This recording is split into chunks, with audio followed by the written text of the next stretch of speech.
Ang ulam natin for today, pork sisig po yan, luto na po yan, ready na po yan. Kung gusto nyo pong malaman kung paano po natin yan niluto, panoorin po yung video hanggang sa dulo. Follow and share. Naglalaga tayo ngayon ng pork belly para sa ating sisig. Ngayon, kunting laga na yan, balik rin natin para maluto rin sa kabila kasi kailangan malambot siya. Lalagyan natin yan, eksakto lang, wag na kang malambot kasi dapat sa sisig talaga eksaktong pagkalaga. So, hantayin na natin habang nalalagay yan para lumambot. Lalagyan pala natin ng asin. Yan, asin para may lasa rin siya ng konti. Saka kunting MSG. Yan, okay na po yan. Hintayin na natin siyang lumambot. Balikan ko na lang kayo. Yan, balik rin natin ulit. Tingnan natin kung pwede na nating palamigin. Yan. Yan, pwede na siguro yan. So, ang gagawin natin yan kasi tama ng pagkalaga, palalamagin na natin, tapos iwain natin ng maliliit, ay maninipis para, saka natin ihawin uli. Maraming trabaho ang sisig. Ito yung sisig, sisig sa dinakdakan sa Ilocano. Palalamagin na lang natin dahil okay na po. Yan, nahiwa na po natin yung ating pork belly. Lalagyan natin ng konting asin dahil ihawin po natin yan. Ihawin uli natin yan para masarap yan pag gawin nating sisig. Sa bagay, pwede na pong ganyan lang, pero mas maganda po pag inihaw para medyo masarap-sarap talaga. So, ihawin na natin yan. Yan, ihawin na po natin yung pork belly. Yan na po yan, mainit na po yung ating ihawan. Ganyan lang po yan.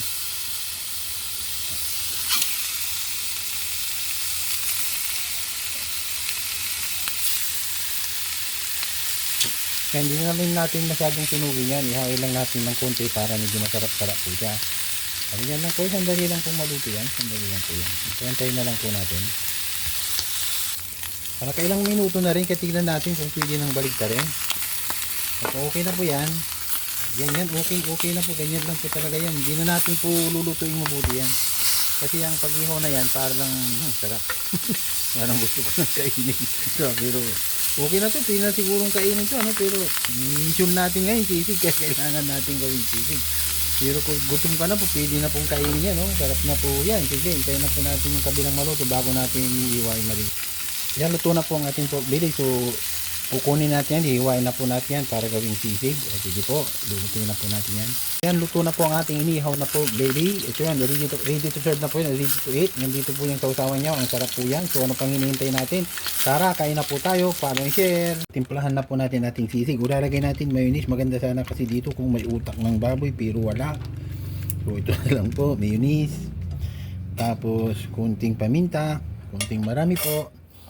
Saka asin, saka yung lemon po ang ginamit natin dito, lemon, kasi maraming lemon po ngayon. Kukuha tayo ng lemon.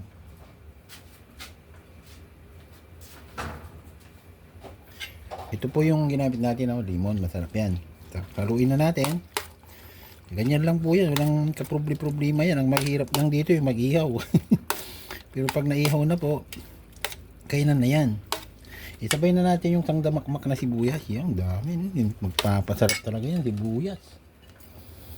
Hindi muna tayo maglagay ng sili dahil may kakaing mga bata, bawal sa kanila. Kaya, yan, okay na yan. Masarap na yan, Grabe. Pwede nang kainin.